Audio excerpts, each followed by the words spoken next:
Chers amis, bonjour. Vous aurez remarqué que j'ai changé de livre à l'arrière-plan.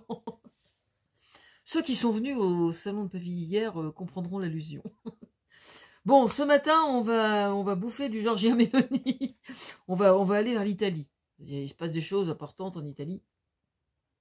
Giorgia Meloni et l'allaitement au sein de l'Assemblée nationale, de la poudre de perlimpinpin à la poudre aux yeux. Pour intimider les journalistes, afin de mener sa barquette trois chatons comme bon leur semble, plusieurs méthodes sont généralement usitées. L'une d'entre elles consiste à les noyer dans des accusations fallacieuses, poursuites en justice évidemment, sachant que beaucoup, comme les lanceurs d'alerte, tiens au fait, ça donne quoi comme statut les lanceurs d'alerte en Italie? Voilà une question qu'elle est bonne. Sachant qu'ils sont désargentés et donc ne peuvent que trop difficilement se payer de bons avocats, se voient accusés de tous les maux, pour un oui, pour un non. C'est que museler la presse, c'est tout un art. Un art que visiblement Giorgia Meloni est bien loin de maîtriser encore. Soyez sans crainte que si la poule aux œufs ne dort que d'un œil, référence à mon ouvrage. Où est-ce que j'en étais voilà. Soyez sans crainte que si la poule aux œufs ne dort que d'un œil, c'est-à-dire celui qui reste ouvert, ne l'est jamais pour rien, bien évidemment.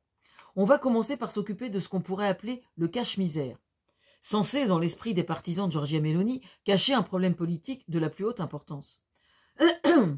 Je veux parler du fait d'autoriser enfin les maires, M-E-R-E, qui sont députés à allaiter leur bébé au sein dans l'hémicycle de l'Assemblée nationale. Autant dire que ce type de préoccupation doit concerner environ 0,1% des femmes italiennes. Et encore, je suis optimiste. Oui, on me dira que symboliquement, c'est important. C'est important. Giorgia Meloni et l'allaitement au sein de l'Assemblée. De la poudre de perlimpinpin à la poudre aux yeux. Je dois reconnaître que quand j'ai entendu ça, je suis partie à rire, mais alors, ce n'est pas permis. Comme rarement une femme politique m'en ait donné l'occasion. J'ai moi-même allaité mes 3 filles quand elles étaient petites, pour information. Aussi, autant vache laitière que poule, que je suis, j'ai le souvenir que l'allaitement, dans la mesure du possible, pour bien se dérouler dans la construction psychologique du bébé, doit se faire en un lieu plutôt intime, d'accord, entre la mère et l'enfant, et si possible, que rien n'interfère dans ce moment privilégié entre la mère et le bébé. D'accord? Autant vous dire que là, le bébé, il serait servi, hein, franchement.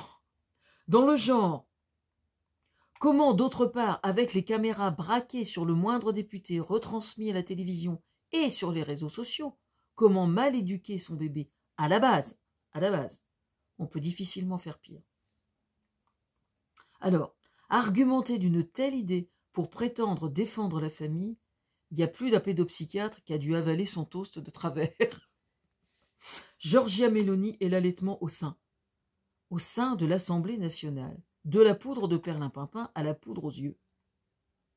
À l'heure où cacher ce sein que je ne saurais voir est invité à se donner en public, au prétexte de l'allaitement maternel, je dois avouer qu'il y a plus d'un pervers qui a dû rigoler un bon coup. Au moins autant que les mafias qui sévissent encore partout dans le monde au sujet, pour ne citer que cela, des réseaux de pédocriminalité, tout simplement. Mi-vache, mi-poule.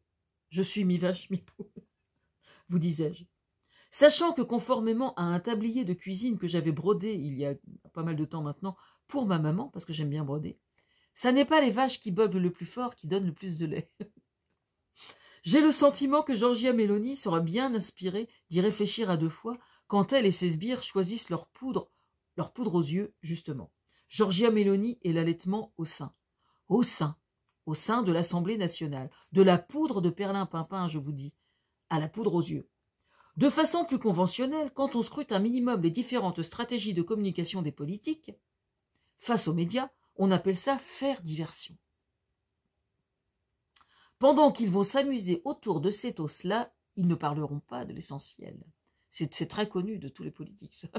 C'est tout le temps, hein. C'est tout le temps ça. Et cet essentiel, quel est-il? Le cas de Roberto Saviano, qui se voit injustement poursuivi pour diffamation par Giorgia Meloni pour ce qu'on peut appeler objectivement une broutille. Ainsi, on peut affirmer effectivement que l'objectif de Giorgia Meloni aujourd'hui consiste à faire peur, le plus possible aux journalistes, afin de mener à bien sa politique et museler la presse. On est extrême droite ou on ne l'est pas, hein, après tout. Giorgia Meloni et l'allaitement au sein de l'Assemblée, de la poudre de perlimpinpin à la poudre aux yeux. Oui, j'ai bien dit une broutille, effectivement. Giorgia Meloni s'est fait élire par son programme anti-migrants. Elle a sorti depuis plusieurs années des choses absolument abominables sur les ONG qui soutiennent une forme de solidarité face aux migrants. Vous savez, du genre, les bateaux là, qui recueillent les migrants, il faut juste les dézinguer en fait. Il faut les faire couler. J'invente rien, hein. C'est ce qu'elle a dit. Il faut les couler. Elle se croit à la bataille navale. C'est quand même assez incroyable, quoi. L'Europe, qui que ce soit d'autres, en rien ne sont responsables de leur situation géographique, que je sache, et Giorgia Meloni semble ne pas en être consciente. Selon une expression courante et somme toute logique, les amis de mes amis sont mes amis et les amis de mes ennemis sont mes ennemis. Si vous préférez, quand elle s'en prend à la liberté de la presse, aujourd'hui, en inondant les journalistes de procès, se pose une question qui est la suivante. À qui profite le crime? Tout le monde, je crois, l'a deviné sous l'expression poudre de perlimpinpin. Je cache, moi, la mafia.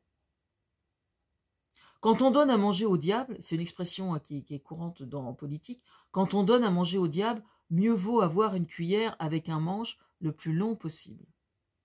Je serais alors fort curieuse d'imaginer la Madone de pacotille en train de donner le sein dans l'enceinte de l'Assemblée nationale et tenant, avec quelle main d'ailleurs, cette cuillère avec un aussi long manche.